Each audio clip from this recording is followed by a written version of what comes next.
बिहार में सम्राट का हंटर चालू हो चुका है। यानी सम्राट चौधरी ने जो सोचा था वह प्रतिरूप रूप में अब दिखने लगा है। अब जो भी अधिकारी काम न करेंगे उसको 1 महीने का टाइम दिया गया था और उसके बाद धड़ाधड़ एक्शन, और उसकी एक्शन कल से देखने को मिला है और उसकी सुगबुगाहट भी हो चुकी है। देखते ही देखते सिवान में 90 पंचायत सचिव का सीधा सस्पेंशन ऑर्डर थमा दिया गया है। उसके बाद आई मधुबनी की बारी। मधुबनी में 118 पंचायत सचिव को सस्पेंशन ऑर्डर दे दिया गया है। उसके बाद आरा में रिश्वत लेते पंचायत सचिव गिरफ्तार हो चुके हैं। उसके बाद अगर हम बात करें तो मसौढ़ी में नल जल योजना के थ्रू 1 करोड़ लेते हुए गिरफ्तार हो चुके हैं। आजकल पूरा सिस्टम पूरी तरह से कोलैप्स हो चुका है। पूरा पंचायत सचिव का ये कारनामा अब धीरे धीरे उजागर हो रहा है। बिना पैसे लिए, बिना कुछ लेन देन किए पंचायत सचिव काम ही नहीं करते थे, लेकिन सम्राट चौधरी का एक हंटर अब सबकी लगाम कसने के लिए तैयार, पूरी तरह से नकेल कसने के लिए तैयारी कर चुके हैं। लेकिन मामला कुछ ऐसा हो रहा है जिससे लेकर करके पूरी तरह से बिहार की इस नई सनसनीखेज बन चुकी है। अब सनसनीखेज इसलिए हो रहा है क्योंकि जो लोग निलंबित हुए हैं वो छोटे संख्या में नहीं है, वो एक बड़ी संख्या में हो रहे हैं और बाकी के जिलों में भी इसकी अफरा तफरी सुनाई दे रही है और डर का माहौल कायम हो चुका है कि अगला नंबर पता नहीं किसी का लग सकता है। और ऐसे में जितने भी पंचायत सचिव थे वह अब हड़ताल करने लगे हैं।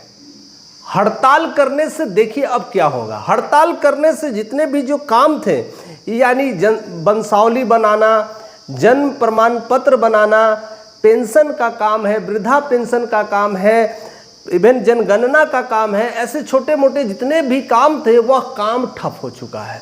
अब जो जनता की जो भीड़ हो रही है वो इधर उधर भड़क रहे हैं, इधर उधर भटक रहे हैं, क्योंकि हर दिन कुछ न कुछ जन प्रमाण को लेकर के, वंशावली को लेकर के समस्याएं खड़ी है और वो जितने भी लोग थे उसको लेकर के और पंचायत सचिव ने पूरी तरह से हड़ताल बोल दिया है, यानी हल्ला बोल दिया है, सरकार के खिलाफ पूरी तरह से उतर चुके हैं। यही खेल कहीं ना कहीं भू राजस्व में भी देखने को मिला था। जब पूर्व डिप्टी सीएम विजय सिन्हा ने एक्शन लेना शुरू कर दिया था, उनको लगातार कहने दिया था कि काम नहीं तो सीधा सस्पेंशन ऑर्डर, उसको लेकर के जबरदस्त हड़ताल हुआ था और सम्राट चौधरी झुक गए थे और लोगों को फिर से वापस ले लिया था। अबरी कह सकते ना, इस बार की जो बारी है वो सम्राट चौधरी के तमगे चढ़ा है। इस बार विजय सिन्हा इस रूप और प्रारूप में नहीं है। इस बार सारा जिम्मेदारी और कारोबार कह सकते हैं सम्राट चौधरी के ऊपर है। अब क्या सम्राट चौधरी विजय सिन्हा की तरह कुछ नया कर पाएंगे या फिर नए एक्शन में अब एक और नया स्टेप लेंगे? और ऐसे में जिस तरह से लगातार सिवान के जो डीएम हैं उनको जो ड्यूटी मिली थी कि ऐसे जो भी जितने भी पंचायत सचिव है ऐसे अवैध काम कर रहे हैं, ऐसे कोई भी काम कर रहे हैं, टाइम पे नहीं आ रहे हैं, मनमानी कर रहे हैं, अफसरशाही लोग कर रहे हैं, उनको गिन गिन कर करके सीधा सस्पेंशन ऑर्डर थमाते जाइए। और यही हुआ। और जिस तरह से सिवान में धड़ाधड़ 90 पंचायत सचिव, उसके बाद मधुबनी में 118 पंचायत सचिव को निलंबित किया गया, उसको लेकर के पूरी तरह से इस दोनों डिस्ट्रिक्ट में तो हड़कंप मच गया है। और सबसे ज़्यादा तो उस लोगों को जनता की दिक्कत हो रही है। अब सरकार और जनता की लड़ाई हो चुकी है। पंचायत सचिव के इस कांड से अब जनता परेशान और सरकार के ऊपर सारी जिम्मेदारी आ रही है। क्या सरकार के पास कोई नया स्कीम है? क्या कुछ नया तरीका है या फिर नया रिक्रूटमेंट के लिए कुछ सोच रखे कि जिन लोगों को निलंबित किए उसके जगह पर किसे अपॉइंट किया जाए? क्योंकि काम तो ज़रूरी है। बिना काम अगर नहीं होगा तो पूरे गांव की जो स्थिति है, जो पंचायत सचिव करते थे वह चरमरा जाएगी। पंचायत लेवल पे जितने जो कार्य होते थे वो कहीं ना कहीं पंचायत सचिव के अधीन थे। अब ऐसे में ग्रामीण लोगों का गुस्सा भी बढ़ रहा है और टेंशन भी हो रही है। आखिर उनका काम अब तो बंद हो गया।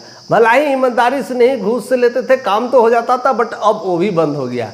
अब क्या सरकार को उनके लेकर के फिर से झुकना पड़ेगा, जैसे भू राजस्व के लेकर के झुकना पड़ा था?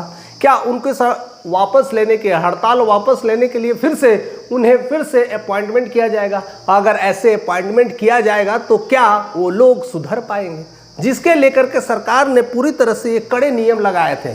अपने सद्भावना यात्रा के दौरान उन्होंने कह दिया था किसी तरह की लापरवाही बर्दाश्त नहीं, किसी तरह की कोताही बर्दाश्त नहीं, और उस पर 30वें दिन होने के बाद 31वें दिन सीधा सस्पेंशन ऑर्डर। क्या वो अपने काम को कर रहे हैं? उनका एक पहला प्रस्ताव होते ही पूरी तरह से हड़कंप मच चुका है, यानी हड़ताल आ चुका है। अब लड़ाई सरकार की है कि जनता की है कि पंचायत सचिव को यह देखना है कि कैसे इस मामले को सुलटाया जाएगा। सम्राट चौधरी जिस राह पे चले हैं, जिस तरह से आगे काम कर रहे हैं, जीरो टॉलरेंस पे काम कर रहे हैं, इस बार लगता है कि फिर वही स्थितियां आ गई जिस तरह से भू राजस्व को लेकर के आई थी। जिस तरह से विजय सिन्हा वहाँ पर चुप हो गए थे, उनकी तख्ता पलट हो गई और उन्हें भू राजस्व से कृषि डिपार्टमेंट में डाला गया। अब क्या होगा सम्राट चौधरी का? क्योंकि अब सम्राट चौधरी ही सेनाध्यक्ष कह सकते हैं, सर्वेसर्वा कर सकते हैं, बिहार के मुख्यमंत्री हैं, और उनके घोषणा एक मायने रखता है। और वो आप घोषणा वापस लेंगे कि भैया आप फिर से ज्वाइन कर लीजिए, गलती हो गई, आपको सस्पेंशन दे करके आपको जो करना है करिए। तो क्या ऐसे में जो प्रारूप बन रहा है कि घूसखोरी को ख़त्म करने का, उस पर कैसे लगाम लगाया जाएगा? और उसको रोकना आज नहीं तो कल बहुत ज़रूरी है, नहीं तो स्थितियां और भी चरमरा जाएगी और भी माहौल ख़राब होता जाएगा। जिस तरह से बिहार का परिदृश्य को लोगों के बारे में सब कुछ पता है कि बिना कुछ लेन देन से कार्य नहीं होता है।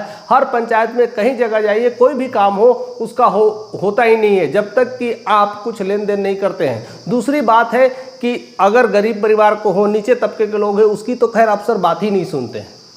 तो ऐसे में कुछ लोग तो सही कह रहे हैं कि ये सही हुआ है, ऐसे लोगों को इसी तरह से सजा देना चाहिए। भला ही मेरा काम कुछ दिन के लिए ठप हो गया है, लेकिन कितना दिन तक ठप रहेगा इस पर भी विचार करना होगा, क्योंकि एक जन प्रमाण पत्र ना टाइम से बनने से उनके कई सारे जो गांव के लोगों के, ग्रामीण लोगों का कार्य है वह बाधित हो जाता है।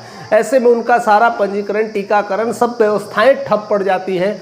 तो यह अपने आप में एक चुनौती हो चुका है, सरकार के लिए भी एक बड़ा चुनौती बन चुका है। क्योंकि जिस तरह से पंचायत सचिव का धड़ाधड़ निलंबित चल रहा है, यह तो सिर्फ 2-3 जिलों का बात है। अभी तो पूरे बिहार में ऐसी कितनी घटनाएं घट रही होगी जिसको लेकर करके अभी भी सरकार शायद कोशिश कर रही होगी या तो उस पर थोड़ा ढीला व्यवहार करना शुरू कर दी होगी। लेकिन इनका एक पहला मूवमेंट था और पहले मूवमेंट में लगातार सिक्सर मार करके दिखा दिया है सरकार कि अब किसी की कोताही नहीं बरती जाएगी। आपको समय पर आना पड़ेगा, काम को करना पड़ेगा।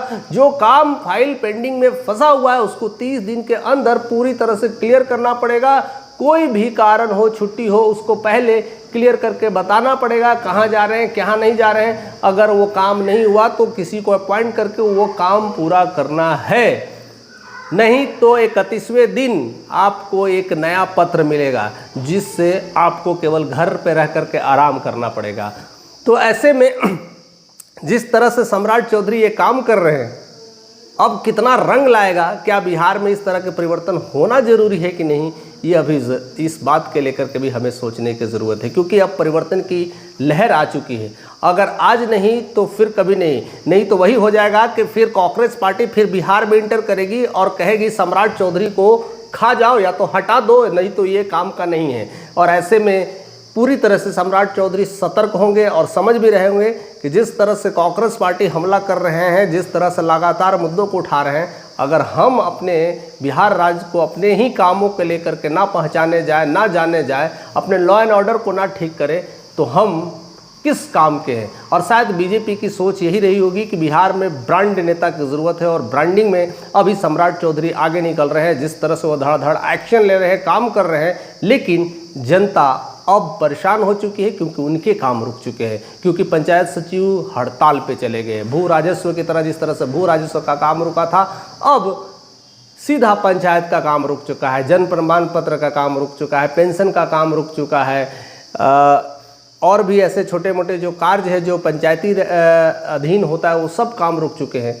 तो फिर जिम्मेदार कौन और इस पर क्या कुछ एक्शन लिया जाएगा, आगे के खबरों के लिए बने रहिएगा। आप क्या सोचते हैं ज़रूर कमेंट करके बताइएगा। चैनल पर नए तो सब्सक्राइब करके जाइएगा।